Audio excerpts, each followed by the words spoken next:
রব্বুল আলামিন পবিত্র মহাগ্রন্থ আল কুরআনে মুহাম্মদ সাল্লাল্লাহু আলাইহি ওয়াসাল্লামকে ডাক দিয়ে বলেন, কুল হে নবী আপনি বলে দেন, লিল মুমিনিনা ইয়াগুদুনা মিন আবসারিহিম, হে নবী আপনি মুমিন পুরুষদেরকে বলে দিন তারা যেন তাদের দৃষ্টিকে নত রাখে।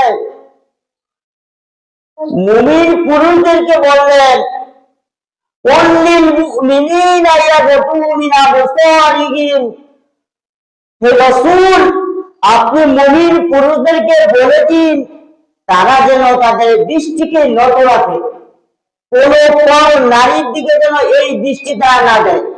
রাসূল সাল্লাল্লাহু আলাইহি ওয়াসাল্লাম বলেন, মা বাইনা রিজলাইহি ওয়া মা বাইনা রিজলাইহি আজমানুল জান্নাহ।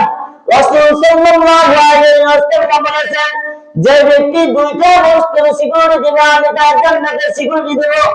একটা বস্তু হচ্ছে তার দুই চোখের মধ্যবর্তী বস্তু জিহ্বা, দুই নম্বরে হলো দুই রানের মধ্যবর্তী বস্তু হচ্ছে লজ্জাস্থান। যে ব্যক্তি জিহ্বা আর লজ্জাস্থানের সিকিউরিটি দিবে, মহান রব্বুল আলামিন বলেছেন, রাসূল সাল্লাল্লাহু আলাইহি ওয়াসাল্লাম বলেন যে আমি তার জন্য জান্নাতের সিকিউরিটি দেব। এই দুই বস্তু যে সিকিউরিটি দিবে। রাসূল সাল্লাল্লাহু আলাইহি ওয়াসাল্লাম আরো বলেন, এখন আমার নবী সাল্লাল্লাহু আলাইহি ওয়াসাল্লামের কাছে কিছু সংখ্যক পুরুষ আসলো, এসে বলল, হে রাসূল যদি আমার অনাকাঙ্ক্ষিতভাবে কোনো নারীর দিকে আমার দৃষ্টি পড়ে, আমি ইচ্ছা করে চাইনি কিন্তু চাওয়া হয়ে গেছে, তার দিকে আমি চেয়ে ফেলেছি অনিচ্ছাকৃতভাবে, তখন রাসূল বললেন তখন তুমি তোমার দৃষ্টিকে ফিরিয়ে আনবে, দ্বিতীয়বার তুমি দেখবে না। দ্বিতীয়বার তুমি দেখবে না, দ্বিতীয়বার হচ্ছে শয়তানের দৃষ্টি।